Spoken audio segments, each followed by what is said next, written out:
To the one. We are, as they say, live, everybody. Welcome to Lost Dollar Business Club, the first show of 2026. All right. I'll start. This is 2OF Entertainment. Welcome to the Lost Dollar Business Club, where we talk about business, and not just business. We talk about what makes businesses go up and what makes businesses go down. If you're interested in businesses, this is where it is. We talk about the global economy. We talk about global politics. We talk about everything and anything business related that affects your life on a global scale as well as a local scale. And don't miss after the show, Lost and Found. Oh, we are back. Hello, everybody. We are back. Look at us, all around back the world. and live. Again on the show, all around the world as we I think we need to work on that intro, though. I think there's too much dead air for the people that are going to be listening to it on the podcast. So, but other than that, it's very cool. Too much dead air? There's no dead air on Lost Dollar. It's just you talking, Steve. How can that be dead air? Oh, the intro. I'm watching the intro. There's like 3 seconds of dead air. You can't have dead air. We have John for that. So everybody, John's back for 2026. Since we won't be doing these every Friday, we're just having him doing it this Friday. John's hunting Nazi gold again somewhere in South America. Yeah. As you can tell, he's in his little Nazi house over there. Are you going to be singing "The Hills Are Alive" soon, or what are we doing? Look, I can play you some songs if you want. But I'm sure you can, my friend. No, YouTube will be blocking us. Yeah. So we can't play that. We can't play just the for educational purposes, and there's no technology behind it. No worries. Very cool. Well, it's good to see everybody here in 2026. So we do these sporadically now because you travel around the globe to create hatred with people. John's hunting Nazi gold, so we can only come out for the service every now and then.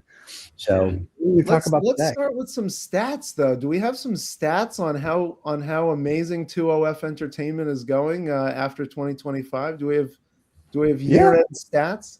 We have stats. So we have over 100,000 subscribers. The number one show that includes podcasting and everything is Habano Saturday, which gets about 30 to 40,000 downloads. Got the shirt, got the t-shirt and the baseball cap.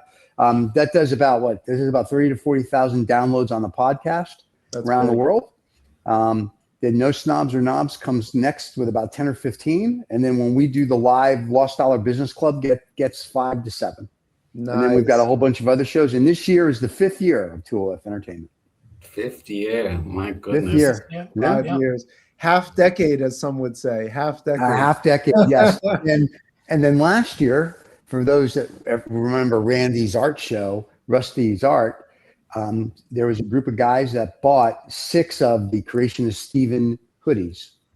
So they're out in the wild now, is what we're saying. They're out in the wild now, and they wear them constantly because I see them, and they're constantly wearing them in the wild. So that was very cool. So there you go. I did actually mention it to Stephen. It looked like he was sort of, the lost sperm donor, and there were all his children that had trucked up to meet him all at once. Thank you. But there you go. Yeah. There you go. Yeah. Something to look forward to for 2026, I guess. Yeah. So, other than that, everything is good. We've got I like the way Stephen put this in the chat, a no nonsense look at some big business realities. Yeah. Well, there's a lot of nonsense on this show, but they're all big business realities, that's for sure. So look, guys. A lot of unknowns on this show as well, Michael. So well known. Hey, you know what I'm gonna do for fun, since I didn't play the right intro. Let's play the right intro to the show. All right. This is 2OF Entertainment. Welcome to the Lost Dollar Business Club, where we talk about business, and not just business. We talk about what makes businesses go up and what makes businesses go down. If you're interested in businesses, this is where it is. We talk about the global economy. We talk about global politics. We talk about everything and anything business related that affects your life on a global scale as well as a local scale. And don't miss after the show, Lost and Found. Now we have the proper introduction done. I feel like we've accomplished something. Feels good about it. That's a good way to mark the exactly the same as the one we just had. But hey, listen. Some of us ride a bus, and we wear a helmet not to hurt ourselves. Okay, so there you go. Yeah. Well, not to hurt the bus driver anyway. Well, not to hurt somebody. There you have it. So, guys, all right. Do you remember? I'm just gonna mention a few of these names because I think we all remember them. Lehman Brothers, Sure. AIG, Yeah. okay, WorldCom, Enron, Yeah, all the fun people. Yes. all the fun people. Yeah, those were examples of companies that, because the question was, why do profitable on paper businesses still fail? And common themes: burnout, churn, maybe hidden debts, like or outright fraud, like the companies Right. that we just Like mentioned. Enron? You mean Enron that forgot to like they didn't have any oil? So, And then you've got, Sears, Toys R Us, Kodak, Blockbuster. I think a lot of people. Pets.com. Pets.com. That's the right. puppet. That's right. Yeah. But I mean, are there common themes in what you guys see in terms of businesses that, I mean, they don't have to all be massive companies, because you guys interact with a lot of smaller companies as well, a range of companies. What are the markers of a failing company so that our listeners, our viewers, can avoid it? Stupidity is the marking. That's it. It's just people are stupid, Yeah, overconfident, but and that's it. not on. That's not on the financial reports, though, is it? Unfortunately, it doesn't say. Actually, it actually is. If you read the MD&A or if you look at the numbers, you can tell if they're stupid. You know what I mean? I mean, like, and if you're lucky enough to get inside and meet with people, you can tell if they're stupid. A lot of it is that managers don't know how to manage a company. And I'm talking from the CEO down to the janitor, right? So if you don't know how to manage a company or motivate a company, it doesn't really matter, right? You got to keep the troops together. You all have to be on a single purpose, a single focus, like you all have to head towards the same end goal, A through Z, right? No deviation. And I don't think a lot of leaders now do that. And I think a lot of it just between social media and all the other crap and all the kids feeling that they're entitled to work and all this other stuff has a lot to do with it. And I think that's why you'll see companies fail, because there's not a lot of, if you will, old school guys that realize how to get from A to Z anymore. You get some 25-year-old that feels like, you're so lucky to have me. No, not really. I could give a shit if I had you. Well, John's smiling. I like this. I like this. Look. Oh, Yeah, okay, that's John's, all John's good. going to speak. John's in. Let's there go, you go, John. All right. There's multiple factors, but the easy one, or the one that we all know, is that a company is growing, it's successful, and it doesn't have the capital to grow at the pace that the managers want to grow at, and so they run into trouble, right? They start spending more than what they're making. They borrow, and eventually, they have to pay the piper, right? They run out of money, and their growth strategies is not aligned to how the company is actually growing. So, but that depends on who your sugar daddy is, meaning your investment bank. And here's why. sure, If you remember back in the day, Amazon was losing money left and right, before Bezos decided to send his girlfriend into space because he had to show that he had a little penis. So if you're losing money for 10 years and you finally turn profitable, that means your investment bankers are like, we like it. It's like the AI companies now, right? This is the rage. It's like when .coms came out, pet.com IPO, they're buying stuff for like $25 and selling it for $20. Seriously, nobody said anything. That's what happens. It's like you just need a sugar daddy, and when I say that, I mean an investment bank or investors that are going to keep you afloat during whatever stupid thing you're doing to get to a profitable end. So whoever Lehman Brothers investment bankers were, they're like, we see this, and for them it paid off. Is it a lack? So it's one of those things. Is it a lack of? It's a lack of? Okay, so John's saying a lack of capital, but you're pointing to maybe a lack of good connections. Basically, yeah. I think Stephen's pointing to too much capital, and that and a lot of these companies that they've been to one economics lecture, a lot of these guys, and have seen the hockey stick, and they think, oh, well, eventually it's going to come back up the other side. Yep. But hey, hockey sticks are shorter on one end than the other. So, but one thing is, companies that are just starting out, and another thing is companies that are, let's just say, mature or already been in the market and have been successful, and then all of a sudden they go downhill. Yeah, there's a difference there. Right? The companies that start out, Right. yeah, to Steve's point, yes, you got the sugar daddy, which usually is private equity or funds, from the big ETF world, you name it. All of those, they buy into the story, and I don't know, either they're stupid or greedy or both, and they just they keep funding, right? They keep funding, and then eventually somebody in the firm or others say, whoa, this is not sustainable. I want my money back, and so it's musical chairs. And then all of a sudden the thing collapses, and it's like, well, you all knew, just a bunch of greedy pigs. They just kept feeding the pig, and then eventually, But you have to have confidence in the management team. I think that's the other thing. There's a company that we worked with. Their investment bankers threw like $300 million in it, and they finally had to say enough's enough. But we're like, really? After you threw $50 million in it, you should have known enough is enough. But it's one of those, it can't fail on my watch mentality. You know what I mean? Instead of fishing and cutting bait, a lot of it is that. Some of it is like they say, okay, this looks like I believe in the management team. So to say what makes a company fail, there's so many variables, right? Depending on what space you're in right now, if you're economically, consumers aren't spending. So Saks Fifth Avenue, December 31st, 2 days ago, filed for bankruptcy. They're not going to be around any much longer, which is no big loss. And then you'll see Macy's, and all these stores are going to start doing it. People just don't spend like they used to. They have no faith in the economy, the government. That has a lot to do with it as well. So it just depends on where you are. Right now, the hot is AI. If you have money, you're throwing it into AI. Whether it's going to be successful or not, who knows? Well, what's this thing? So I know Michael must. No, go ahead. But I keep reading about these SPVs, like industrial. I said, well, what's all that about? Because that just seems like musical money. It just keeps getting handed round, from one to the other. It doesn't seem to make any sense. No, special purpose vehicles. Yeah. SPAC. Exactly. Yeah, it's a SPAC. It's called a SPAC. They're SPACs. Okay. No. There's a difference, and it goes to.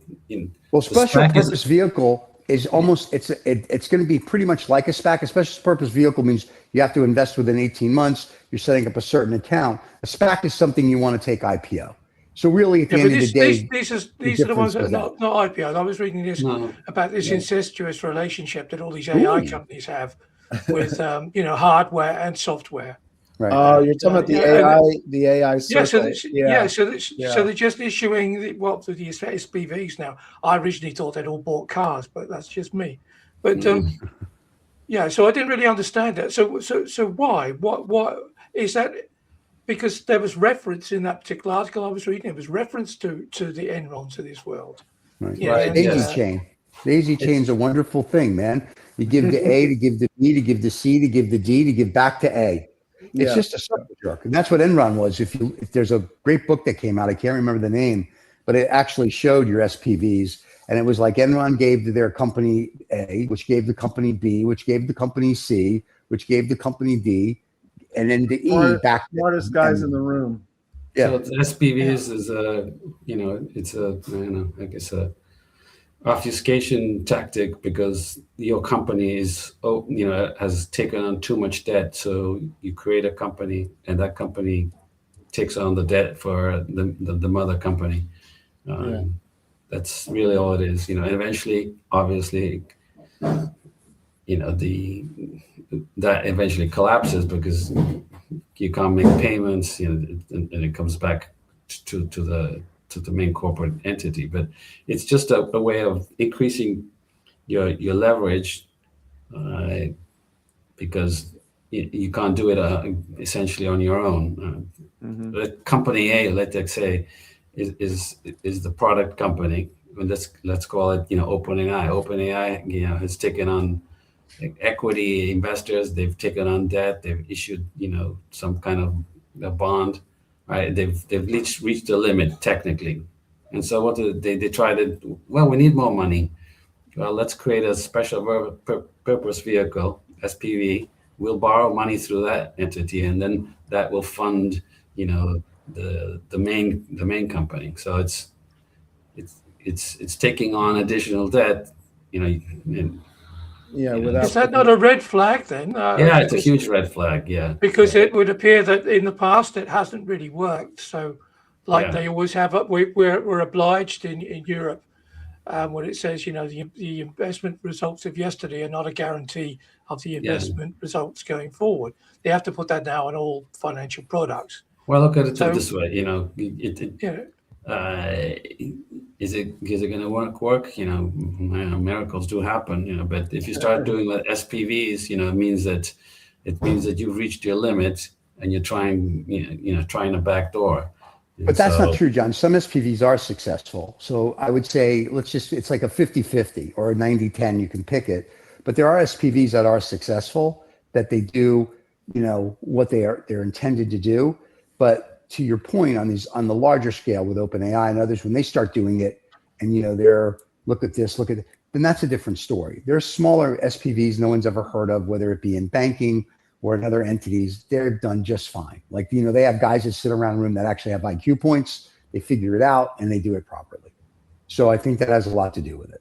So I just think it depends on what your SPV is trying to do, how you're trying to get there, where you need to go, and how you structure it. Remember, it's not a SPAC, which is I know what an SPV is, special purpose vehicle. I get it. Listen, to me, a SPAC and an SPV, it's the same crap. A SPAC, you definitely lose money on. We won't even go down that road. An SPV depends how you're setting it up, where you're setting it up, and what the purpose of it is for.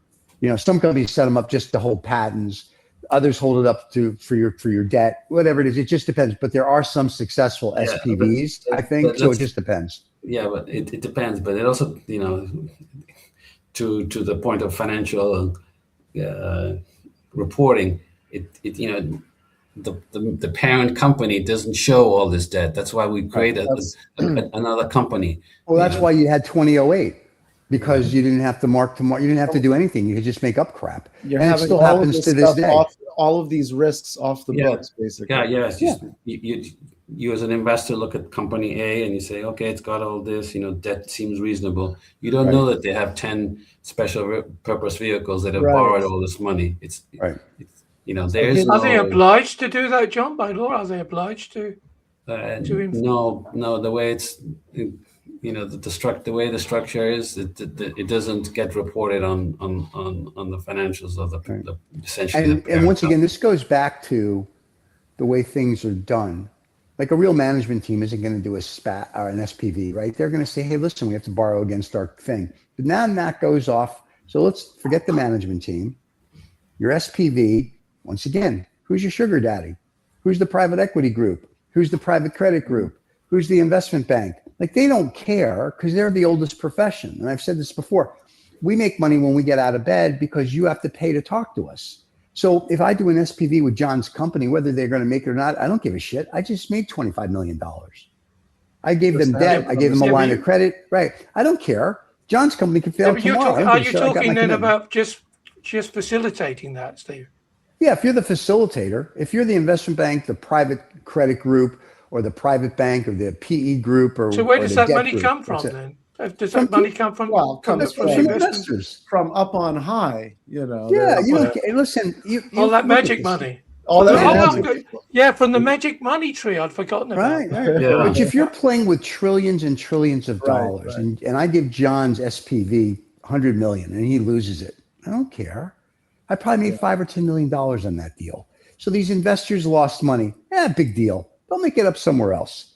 That's the mentality. The mentality isn't we have to do right for everybody. The mentality is we have to do right for us. Sorry, Steve. If I understand this, then you're talking about two different things. You've got a group of investors who have got pots of money and they don't know what to do with it. They then go to an investment advisor. No. This is totally different. No. Poor people go to investment advisors. I'm talking about the wealthy. You can't think like you can't be poor. Yeah, this is why poor people never get rich. Or you do get rich, but you're never wealthy. Wealthy people walk into the XYZ bank and go, I want to be part of the private credit market. And they'll be like, great, we'll need $50 or $100 million for you to be involved. And they go, great, here's my 50 or 100 million. And then that's one set of people. Okay, so they forget about that then, and they get a portfolio which they are supposed to have invested in. That Right, sounds so a lot they'll like, get you and lot 100 like people. Madoff to me. Well, but you and 100 people do that. So now I have, let's say Yep. I have $500 million. I invest, say, 50 or 100 million in John's company, and that's one of 10. John's company goes south, right? I never get my interest payment. I don't get this. I get nothing. I get maybe a little portfolio of some shit But I'm going to you've sell still off. got your and that's it. commission for setting up that deal. Right, but I'm not talking about now the commission for the bank. I'm talking now about the wealthy investor who put his money in. So the wealthy investor, they say, "Hey, Mr. Smith, John's company is going tits down. Doesn't matter. We don't. It is what it is." And I go, "But we're going to sell it." And we loaned them 50 million. We're going to get 5 million for it. Like, yeah, great. 5 million goes back. There's a write-off. Yada yada yada. But the other 5 or 6 places I put money, they're doing great.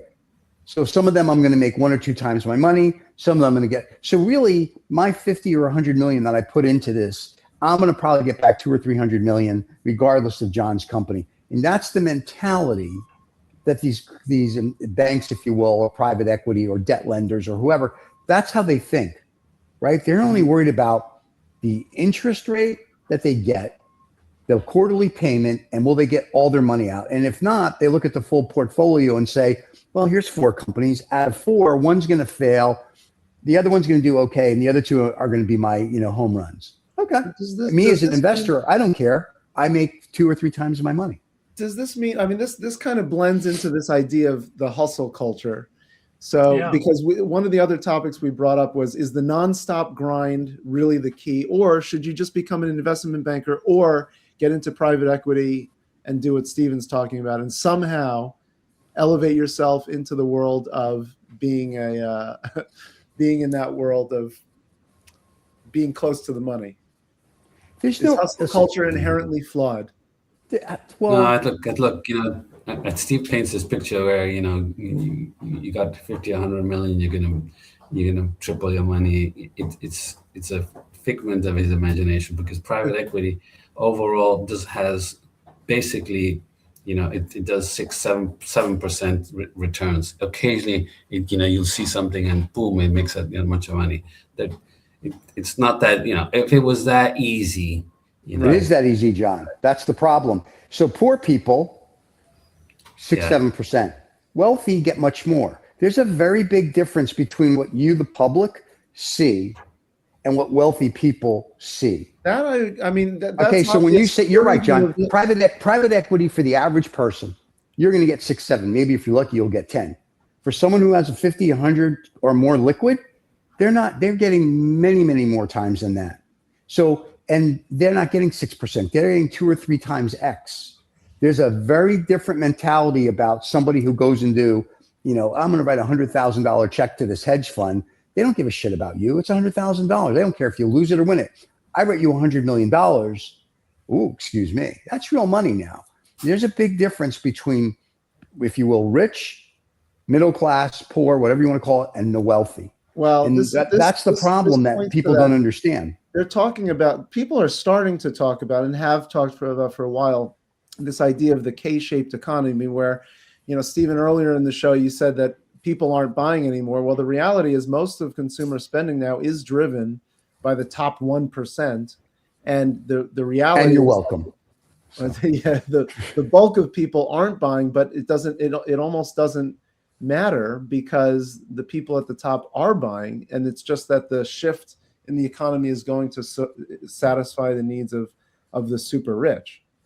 Yeah, but it's always been like that. Now it's more prevalent because the super rich now have, and I hate to say this. Has it always been like that? It has. They have too much money. Back in the day when the super wealthy. There was more, there was more spread out in the economy, more buying power in the middle class 30 years ago. You don't have a middle class anymore. You either have. It's all being squeezed. Yeah, you either have that you're either rich or wealthy, or you're screwed. It's that simple. There's nothing in between. The middle class is no longer. If you look, like I said, about consumer spending is down. They were like last quarter, they said will probably be the worst quarter for consumer spending. Unless you look at the top consumers. We're not looking at this. Are you talking about the golden age that you Americans are living in? Is that what you're talking about? You mean when I was growing up in the 1800s? Yes, the golden age was wonderful when people would spend. But there was a different mentality back then. When people had money, as much as they would be like they would hoard it and try to be look with me, they still gave back. Today, the nouveau riche, if you will, or the guys who become crypto billionaires, they're not giving back. Them is like, how many supercars can I own? How many condos or houses can I buy? How many? So there's not really a giving back. They're not trying to give back. It's literally just like, let's see what we can do to squeeze it out. And I keep saying this. I've said this now for 3 years. At some point, it comes true. And 7 billion out of the 8 billion people want to take a picnic. You're screwed. But why should they give it back? Why should they give it back? I'm not saying why should they give it back? Why should they give it back? Well, you're talking about all the really nice people in history, the Rockefellers, and hey, Michael Dell gave back. Go if you're in Austin, look at Michael Dell. Michael Dell has, granted, I'm sure he wrote it all off against. I'm sure he wrote it all off against his tax, and he gets much. You know what? I'm okay with that because he's got. I'm okay with that because he's got the number one children's hospital for cancer, I think, in the United States. I'm okay with that. Well, he gave back. You know what? It makes the kid's life that he saved happy. You have to give back, and that's what one people. Hospital in the U.S. No. In Austin, he's got about 30 hospitals. No. So he's got many. So it's still 30 in the U.S. How many people live in the U.S.? 300 million. That's It's okay. just it's token gestures. You need a fundamental change, not just this. I will give some money in, like give systemic some money change. David's saying fund systemic change. I agree. Yeah. John, what do you? Wait, and Rizza says, just so you know, one of our fans wrote the masses will. One of our fans just wrote the masses will eventually rebel. God. The bubble will burst. The flood will come again. Yeah, I agree 100% with that. They warned us about the flood. Yeah, the flood's going to come again. And if you'd like to hear more of that, is that from wisdom, Noah? Or is that what the guy's name? That's Rizza. Oh, okay. No, Riz is the one who just said that from Saturday. He can't join the show live right now, or he would, and that would be interesting. So he's just typing in his comments. So thanks, Riz. I'll see you tomorrow. But anyway, I agree, and I keep saying that, and you see little things happen. So at some point, and we talked about this, I think, on Sermon from the German last month. At some point, you're going to have to say, we have to do something. So whether it's, as Guy Standing would tell us, a universal basic income, whether it's free healthcare, with something, you're going to have to do something, because when people start getting hungry, cold, can't afford to pay their bills, can't do this, can't do that, you're going to have a problem. And I'm not talking in the United States, David. I'm talking on a global scale. Well, all due respect, Steve, you can say whatever you like, but nobody gives a monkeys what you say. They actually do. At the Illuminati lizard people meeting, they care. They do watch the show. They're watching all of the channels, David.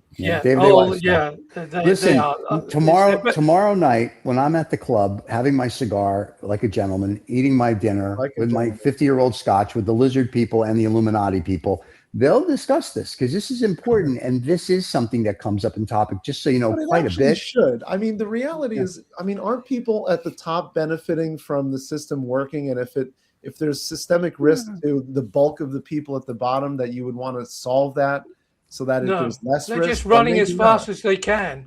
They're running as fast as they can, blindfolded through a wood of trees. As simple as that.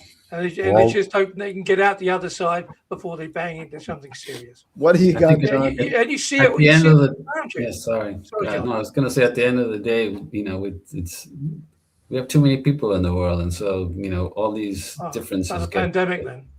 We need a good pandemic, but it wasn't good enough. You got to do it again. Well, here's another quote. Let me give you another quote. The problem of the normals are no longer the problem of those that could do anything about it. We are all tranquilized with debt and chase of wealth and stuck firmly between.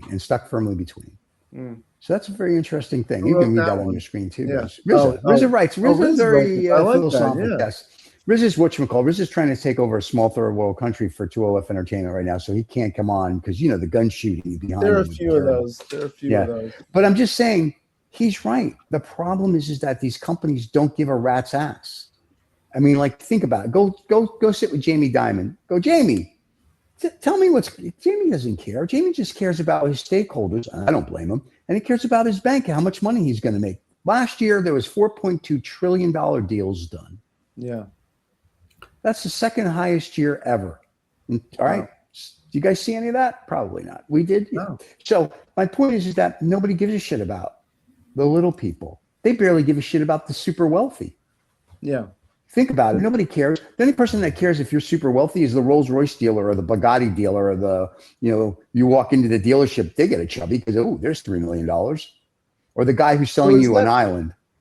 Just going back then. So what are the thoughts on this idea of hustle culture, which apparently has gotten, a lot of social media attention over the past 10 years? Explain what the hustle culture is, because these are probably not truly successful people, and they're going around saying you have to work 20 hours a day, you have to sacrifice everything, you have to. If you're working 20 hours a day, so. Well, you know what I mean. They're creating this persona of saying, all work and zero play, and that's how you get to I know. Really. There's a lot of people. There's a lot of people with real money. Real culture, there's people with real money. Once again, going back to the wealthy, that's the mentality. That's the way they were raised, and that's what they do. You get other people who they lucked out because they bought some crypto algorithm or some stock at $2, and that's crazy talk. You have to find what works well for you. I like working 60, 80, 100-hour weeks. I enjoy 10 and 15-hour days. It stimulates me mentally, and I enjoy it. So to me, I'm not really working. It's like a hobby. Some people, they go to the office, it's tedious. Oh my God, blah, blah. And I don't look at it that way. I look at it, this is great. This is fun. This is like playing golf for me. And I enjoy that. So it's your mentality. This hustle is bullshit. It has to work for you on a mental and physical level, and then you're good to go.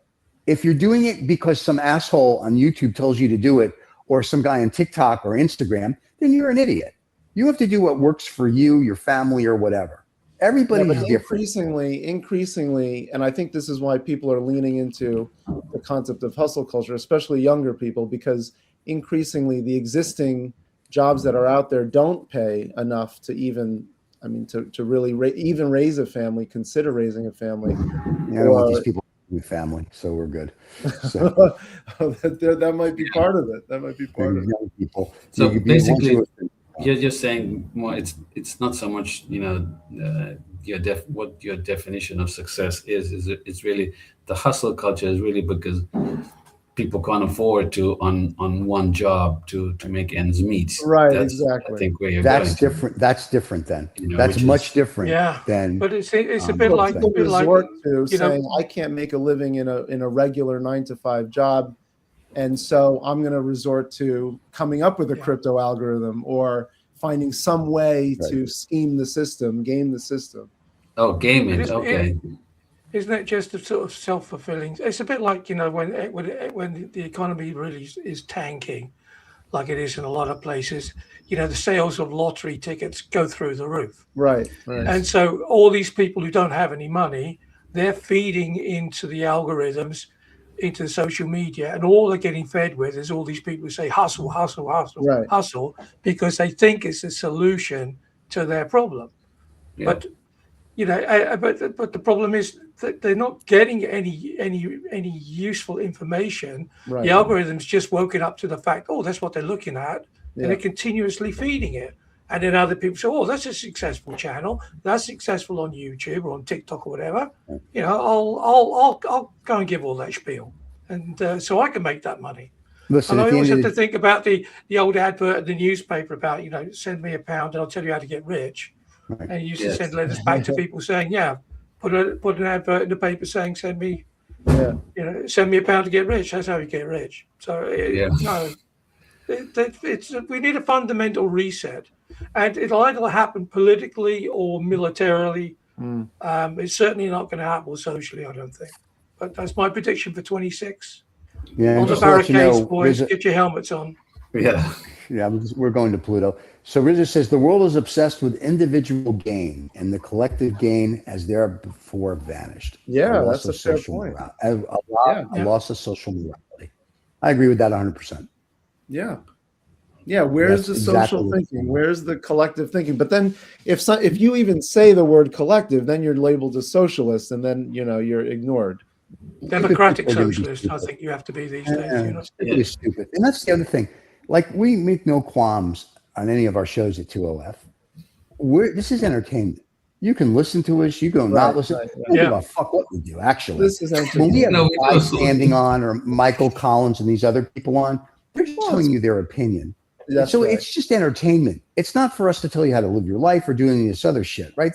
You have to make a decision based on whatever. The fact that you want to call it the hustle culture, there's been a hustle culture since the beginning of time, because there are never wages that, depending on the lifestyle you want, that will give you what you want. So there you go. I mean, think about it. Well, and Riz is- hustle. I mean, maybe this idea of like hustle. I mean, even the word hustle, didn't that used to mean like you're trying to con somebody? I mean, wasn't that initially what a hustle was? Yeah. Well, you're hustling And people now- to get them into a club or get them into Exactly. doing something, Right. herding right, them, herding and hustling. So. right. So Yeah. let me just tell you what Riz and I agree with this statement he just wrote. This is exactly what I think everybody should do. He suggests everybody should smoke a good Cuban cigar, lean back in a comfortable chair, and watch the fly on the ceiling. And I agree 1,000% with that. There Just you relax. go. Just Yeah, relax. Very nobody relaxed. has any It's money very- to buy Cuban cigars. Cigars, It's as simple as yeah. that. That's Yeah, right. we're- That's the first problem. We're lucky. We're lucky if we can go out and buy a packet of papers to, let alone the tobacco to roll it up. Yeah, you got to roll. You got to roll your own these days. Well, If you're not at smoking the mine top. If you're not at the top. I'll be smoking mine in Monaco in a little bit. So anyway, That's right. but my point is this: the hustle in sports has a different connotation than in business. Like, if you're in sales, they go hustle, right? I mean, try to sell. If you're hustling in sports, it means they want you to be better. So now we've taken hustle, and all of a sudden we've made it this derogatory term. It's not the hustle culture. It's not this. Let's stop being a bunch of pussies, okay? This pussification of the globe is just to the point where it's fucking dumbest thing in the world, okay? Enough. Grow the fuck up. Get a pair of balls, people. If you're going to hustle and you have to work 2 or 3 jobs, that is hustling. That's not hustling to get rich. That's hustling to pay your bills and stay above. Then we have a problem in society.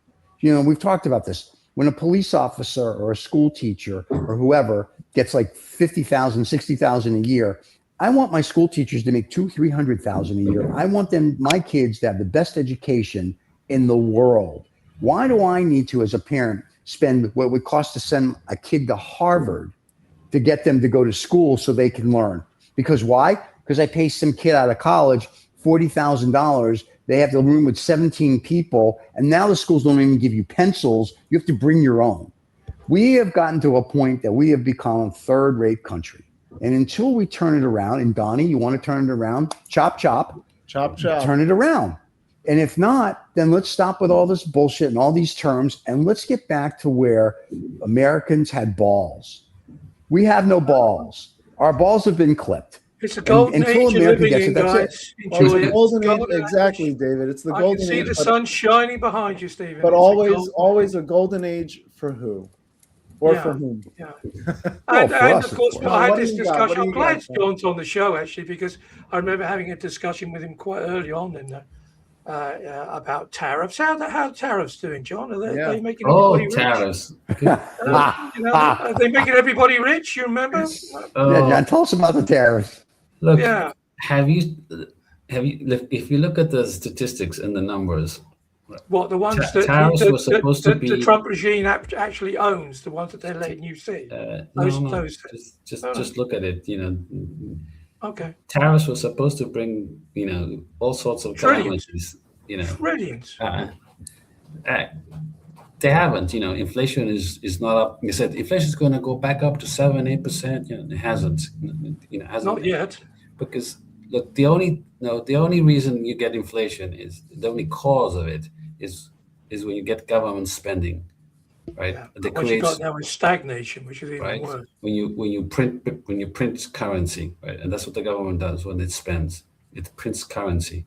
Tariffs, we're just taking money from somebody and giving it to the government, It doesn't create inflation. Yeah, you take it. Oh, all right. So all that you're just taking that money from American citizens. That's giving right. it Yeah, to it's the a American one-time price increase, and it's a tax. I mean, it's as simple as government. that. I mean, Okay, so that's yeah. good. That'll make everybody. So- That'll make middle class Americans rich again, won't it? So the deficit, Just tax them some more. I don't think. Yeah, I mean, has he? the deficit has gone down by something like $600 billion, right? So Oh yeah, that's made a Elon lot. can write that check. What the? Stop it. He's got $1 trillion. Elon just paid a deficit off already. Come on. yeah, that's so tariffs have they're not the doomsday that everybody the general sort of theme was. It never was going to be, but most Yeah, people but people don't understand tariffs, John. They don't. But to an extent, it has been a doomsday. Not to the point where everyone's going to implode. But that's why consumer spending is down, because products are up. Why? Because of tariffs. Because when Just a little bit, Walmart yeah. gets charged And more, also because wages haven't gone up charges, in a while. Walmart charges people more. And that's what people don't understand about tariffs. It's like, it's great that the government's getting a few extra shekels, but at the end of the day, the consumer's paying for it. So it has been a doomsday. That's why consumer spending is down in the second, third, and fourth quarter of this year. Overall, the tariffs were not passed on to consumers. Some of the producers, took part of it.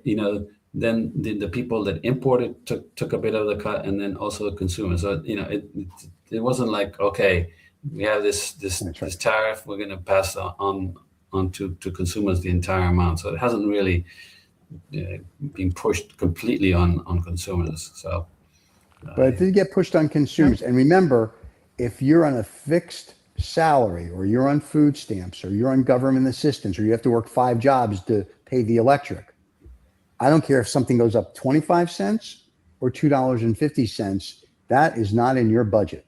Right. And that will screw It's all you for up. the good. It's all for the good, Stephen. It's all for the good. The good, mega rich people. It's good for them. Well, yeah. I mean, because we get rid of the little people. I wouldn't go that far, Dave.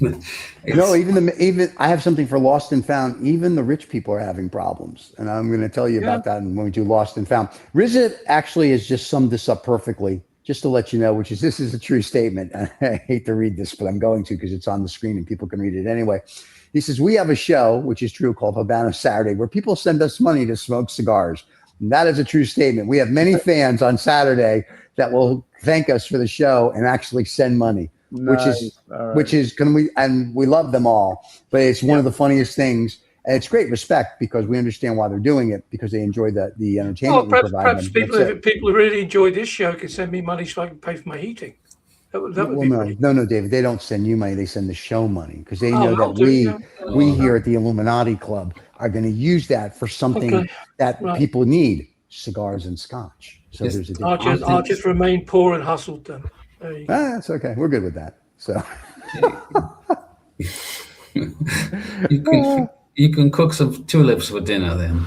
there you go. You got windmills, you got tulips, you got everything you need there. And there's none of them left over, mate. They've already been eaten. There's no cats and dogs to be found here. Goodness. I love when there's cats and dogs to be found. So anyway, do you guys want to do, we have anything else we want to go over on this, or we want to go into the Lost and Found segment, which looks like it's the same intro, and that didn't get changed. Oh, no. So, you want to do Lost and Found, boys? Lost and Found. Right. Ever wonder how millions vanish into thin air, or how a single dollar can make all the difference? Join us on Lost and Found, where we dive into the wild world of financial mysteries. From misplaced fortunes to unexpected windfalls, we unravel the stories of people, companies, organizations, and even governments who've lost and found millions. Lost and Found, because every dollar has a story. And there we go. David, just for the fans that have never seen this, David goes last, because David usually has some graphics and he's got a story he's got to tell, and blah, blah, blah, blah, blah. But John, we haven't seen you in forever. You got that little Van Gogh thing going on there with the beard. You look like Santa's helper as you're looking for Nazi gold. What do you got? Okay, I got a couple. The first one that comes to mind is in the month of November, crypto investors lost $800 billion. Is the number that I've seen. $800 billion, nice. Which is a nice. That's down from what? Yes, so yeah, but you know how it is when Bitcoin went to, was it 127,000? There was a buyer and there was a seller. So whoever bought those Right. Bitcoins, at 100, 120, they lost money, right? So collectively, Right. there's from the high, they've lost 800 billion. Yeah. The other one, which, I'm sure everybody's fully aware, is the slowly exploding bomb that we see in all these government programs, and the 12 billion that Somalis have scammed out of the system, which it's probably a much bigger number because that's just one state, right? Where what I find interesting is that Obama brought all these people. He did a special, sort of expedited refugee, whatever you want to call it. Let's bring they brought these Somalis, put them in one district in Minnesota. Right? Who taught these people how to about the system? Put a daycare. The beauty of it is you have a family. You have 4 kids, and your sister lives next door, and she's got 4 kids. You create a company, and you say you're babysitting your sister's 4 kids. You get paid something like $25 an hour. It's about $3,800 a week. Then your other sister creates also a daycare company, and she's babysitting your sister's 4 kids, right? And so in total, you're making like when you do the numbers, like $250,000 a month. Is it a month? Yeah, somewhere around that. I'm just fascinated by one, the scam, and then who taught these people how to do it. Right? Well, I think there's a land of plenty, isn't it? Land of opportunity is what you guys keep harping on about. Let me explain, David. The IQ of Somalis is the lowest in the world. Something like 57.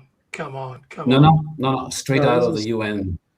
It's the truth. 57 means they're dragging their knuckles on the floor. Yeah, they are. Yeah. Well, you should look it up. Well, I don't think racism. Okay. I don't think racism or social or national profiling should be looked up. No, don't play when the truth comes out, they play the racism, or the victim. The truth is. Well, look, you have a system which enables people to do it. So who's no? But he's pointing at a bigger point, which is who's taught them to even do that. Because somebody has to know our system very well to do that. Yeah. What about your education system that sends these people to school so they can learn stuff? It's like saying, the dog has bitten me. Yeah, well, if you don't feed it, it's going to bite somebody. Don't throw stones. You're in a stone house. I mean, Europe's, what the hell? That's a shithole that's sinking at a greater rate John, than it's my shithole. It's my shithole. Oh my God. The UK, I hate to say this, it's a lost country, 28 Sharia courts, So lost that I haven't lived there for the last 40 years, so I've lost it. So there you go. Yeah. So I'm now living in the land of tulips. That's right, you left. Yeah. Anyway, so who taught these guys how to do this shit? Is what I'm Well, the Americans did. You did. You taught them how to do it. It's your system. Yeah. It's not like they went to school in Somalia as to how to run the system in the US. No, it's your own system. It's your own system. You invented it. You put it there. You gave people the opportunity to use it, and they used it. You're just crying over spilt milk. You know who taught them. I'm just not going to say it. Well, for me, the Somalians found dollars. So apparently, they're making $250,000 a month. So wait, I just don't believe that. One of the one of the fans just wrote us 67. Is that what you're saying? The IQ was according to the UN 6'7"? Yeah. Okay, I'm just checking. As long as you say 6'7". We got live fact check, right? Yeah. We do, and if you can read it, you can see it on the screen. They're asking questions, so I'm just making sure it was live. All right, Michael, what do you have for us after that nice one? Keep going on the crypto train. Okay. Because this is how you know crypto. This is the real reason and the real indicator that crypto has made it. is that Iran is now offering to I saw sell this. Yeah. advanced weapon systems for crypto. Ah, So their Ministry of Defense Export Center is actually announced that they are willing to negotiate military contracts with digital currencies. So Wow. if you've got a lot of Bitcoin, maybe you too can have an advanced weapon systems from Iran. Yeah, Well, you most never of know. those That's- Iranian drones have been used against the Ukrainians. So the Russians are buying thousands of them. Now, of course, the Iranian national currency, which unfortunately I don't know what that is, the real. Real. it's absolutely crashed. So Yeah. it's worth That's worth why they as wanna much use as it Bitcoin. is. Yeah, exactly. So they're just saying to the Russians now, you're running all these ransomware scams around the world. Let's Right. have some of that crypto money to buy some drones. Yeah. Ay, vey. All right. Well, Yeah. that's here a we have the interesting Argentine story. peso, right? Yeah. Yeah. You know. All right. Well, let me give you two. By let the me way, give you I two real- just want to, an added factoid. Yeah. Can you name, there's 7 countries in the world that have a fiscal surplus. One of them is Argentina. Right. The other one's Switzerland, Singapore, Greece. No, not Greece. Cyprus, Right. Ireland, and I forget who other ones are. But Do you know why Ireland has a surplus? Wow. you tell me. They have the Lucky Charms. They found the whatchamacallit. They found the pot of gold. Come on. That's what happened. So, Yeah. Now they had a choice between potatoes and crypto, and they chose And crypto. Norway and Denmark. Yeah. No, actually, Norway's yeah, oil. Yeah. Good No, they factoid. just, whatever. But if you spend beyond your means, you run a deficit. okay. And someone just said I have an IQ of 67. Well, thank you. I appreciate that. No, it's Yeah, way six, above that. six, It's seven, Steve, 69. 6, 7. 69. Oh, it's Stephen. 69. Oh, see, I didn't even see. There you go. Thank God for that. I will leave that up there because that's always a compliment. Hey, if you're going to say stuff like that, donate to the show. Anyway, here's 2 quick news stories, which I thought was pretty interesting. One, people are complaining in California about the billionaire tax that's going to Newsom's trying to do because, you want to drive out all the people with money. So that'll be interesting. And 2, retailers, luxury retailers, because we were talking about this earlier in the show, are now giving discounts to the ultra wealthy on products because as we were talking about consumer spending being down, consumer spending in that world is down as well because people are worried about the luxury and whatnot. So there you go. All right. 3 words. Late stage capitalism. It is what it is. Things like that. There you Yeah. go. Discounts. Even the luxury brands are giving discounts. That is not a good sign. Yeah. No, there and it's very interesting because if you think about it, most time people with money are stupid. They just want to throw it around and go, look, I can spend. But it's interesting that they're starting to discount things in there. And from what I read in the article, it's privately. Like there's not a sign that says sales. But if you said XYZ luxury brand, what can you do for me? They can do something for you. So there you go. Yeah. All you have to do is that. It's the hustle. Now you can hustle with them. Hustle.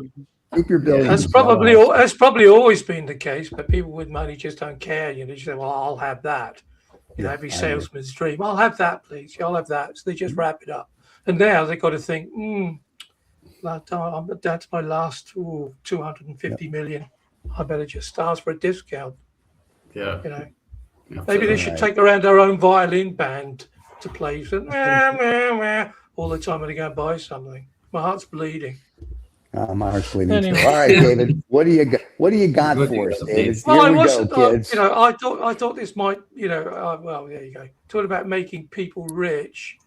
This will probably make somebody richer than this particular gentleman already is, and Okay. it might make a lot of people a lot stupider. So this is what I've I got. can't wait. Let's blow into Mass this. This is- production of brain-computer interface chips for all those people with an IQ of 6, 7.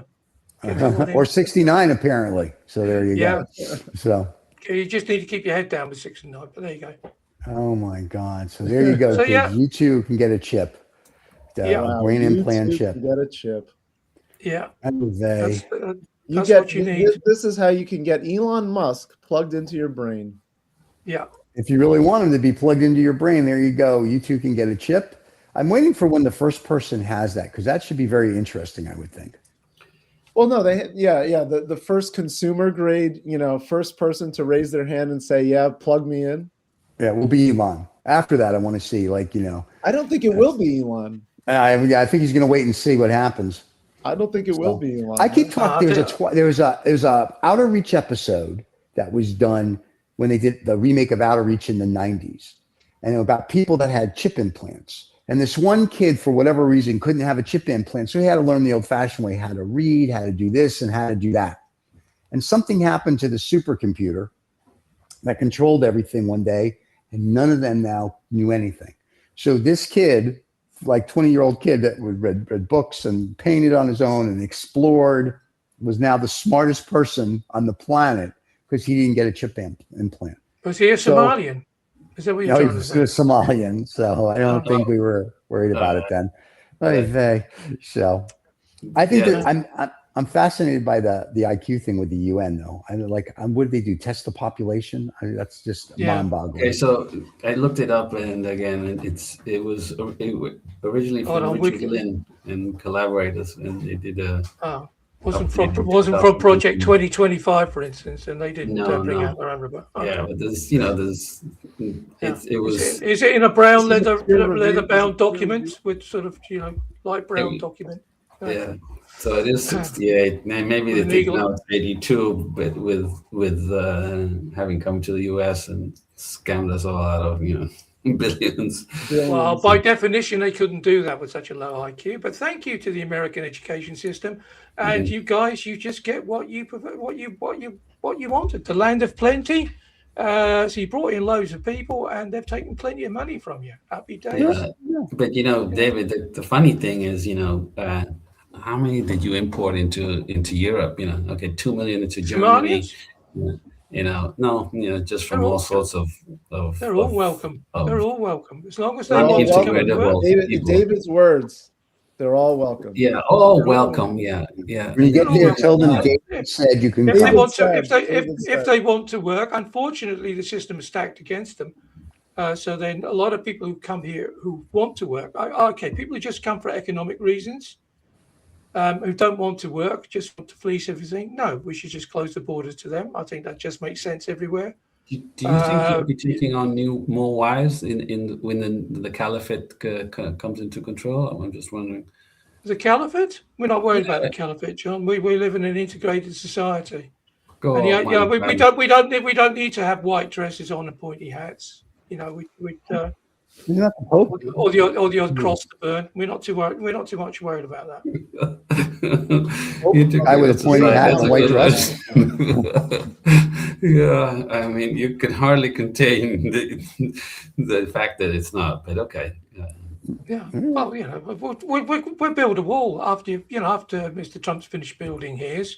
He can send us all the people you've deported, and they can come here and build a wall for us. I'm sure that'll all happen. Yeah. Happy days. I'll be dead by then anyway. So it ain't gonna happen. That's a nice generational play right there. Yeah. I'll be dead anyway. It doesn't matter. It won't matter. Yeah. Well, it doesn't. But that doesn't matter, does it? It's like. John, does the fact that the people that have scammed a few Somalians have scammed a few people, hustled a few people in Minnesota. I mean, what difference does that make? Any difference to your life? I mean, does that mean you're going to buy an even better Victorian barometer to put on your wall? I mean, hey, it's not. It's a matter. I mean, people talk about justice all the time. It's not right for any group of people at any level to be scamming a system that was meant to support people who are truly in need. I mean, that's all right. So, you're going to go and tell Trump that? Are you going to say that and say? And so, sorry, Mr. Trump, you're not allowed to scam anybody.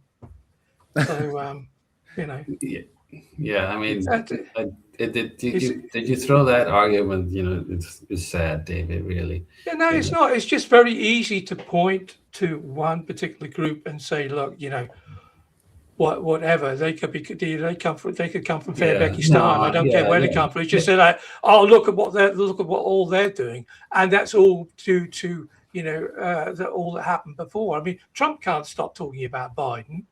I mean, how long has Trump been in now? Now, a year or something. Yeah, It's his fault now. It's not. So why keep harping on about what happened in the past? I shouldn't have picked finished. on this one group. Yeah, and, Yeah, just, why do that, John? Don't yeah. I mean, just if let the it take is slide. only Let it slide. let it slide. If we do it on every 50 states, that's 100 billion. What's 100 billion to the U.S.? It's nothing. Nothing. Apparently nothing. No, it's nothing. It's Nothing. nothing. You got Listen, all Elon those- once all those again can write the trillionaires. check. I don't see what the Yeah. problem is. Elon, we know you listen and watch. Write a Yeah. check already. Make Donnie happy. Yeah. So Yeah. as long as Donnie's And happy, I'm if happy. they're such a really big problem, Bezos can send them all off into space. I mean, Yeah. there's lots of Send them to opportunities to Mars. stop it. Yeah. Yeah.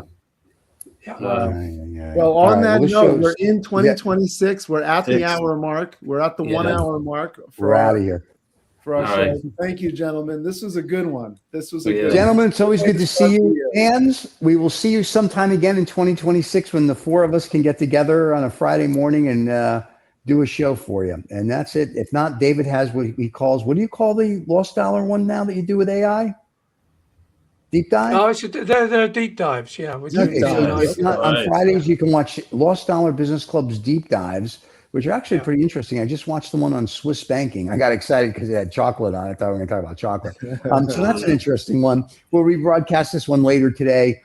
Thank you for watching. And don't forget, we have thousands of shows on the channel. And this is our 5th year at 2OF Entertainment. So we want to thank all the fans, all the guests, everybody that's made it happen, all 100,000 plus of you. And we'll see where it goes. And tomorrow, if you're up early enough, you can watch Habano Saturday, where Riza and I and Usman will talk about Cuban cigars and other cigars from around the world. And fans pay us, as he put it, to do that. So, it's a good show.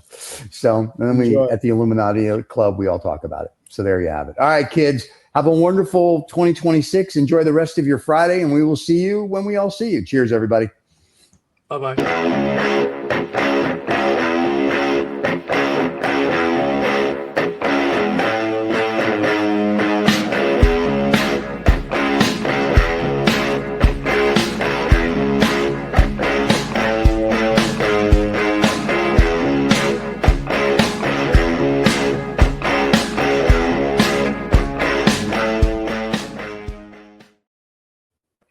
And we are, as we say, done.